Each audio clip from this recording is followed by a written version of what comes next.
Hey there, Rideshare Dan here, this time with another Mardi Gras video about knowing the box and communicating with your customers. In the last video, I talked about how to get in and out of the box if necessary by using the Crescent City connection. But you want to minimize the amount of times you want to go in and out of the box and cross those boundaries because it's going to mean less money in your pocket if you have to spend lots of time waiting in traffic. So, the box is as follows. You take the river, you go up Napoleon, you come down St. Charles, you go down to Canal, and come up Tchoupitoulas. And that is most parade routes.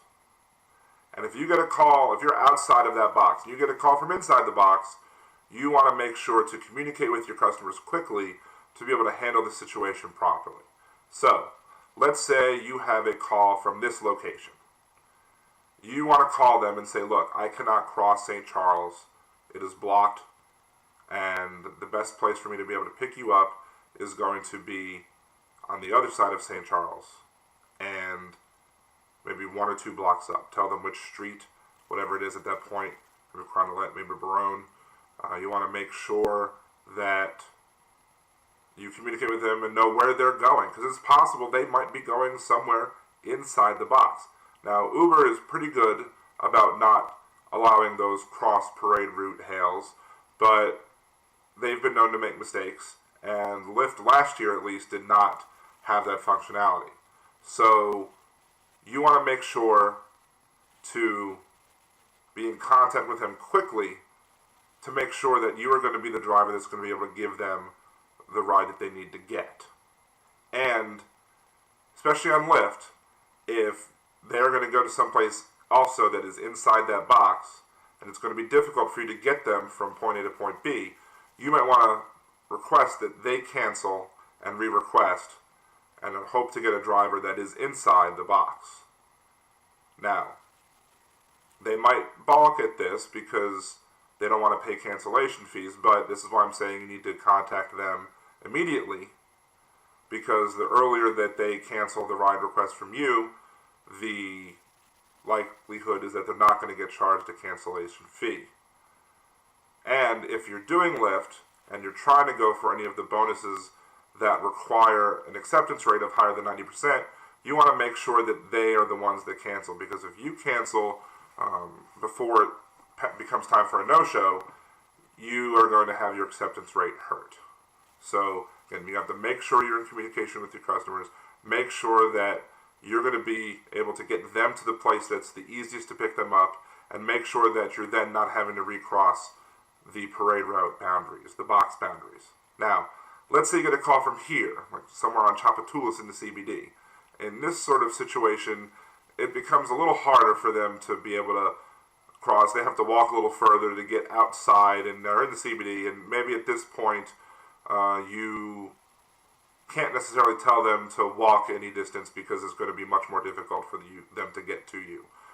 In which case, you give them 1 or 2 options. You have to basically say, look, I need to go across the river and come back in order to get to you. This is going to take me a while. You might want to call somebody else and who might be quicker to get to you.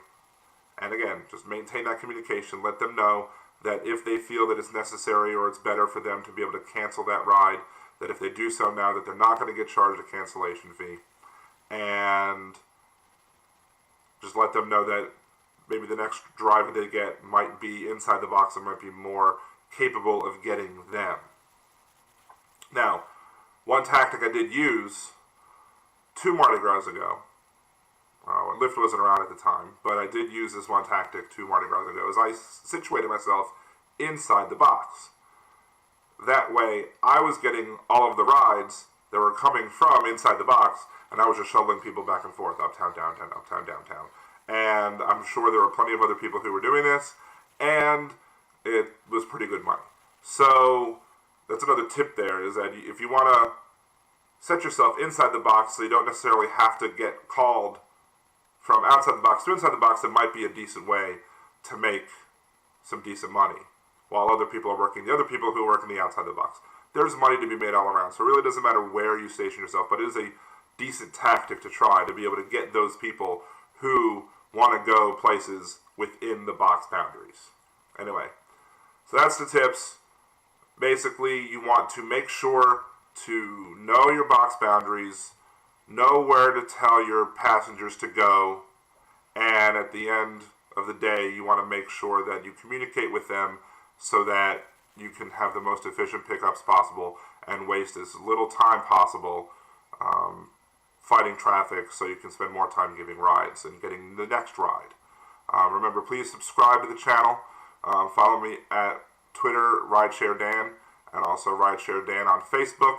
And if you are not signed up for both Uber or Lyft in the city of New Orleans, there's still plenty of time for you to get approved to drive for both during Mardi Gras. Check out the link in the description below to sign up to drive, and you can take advantage of the bonuses that both companies are offering, and you can open yourself up to be able to get many more rides and many more options during the Mardi Gras season and beyond. Thank you.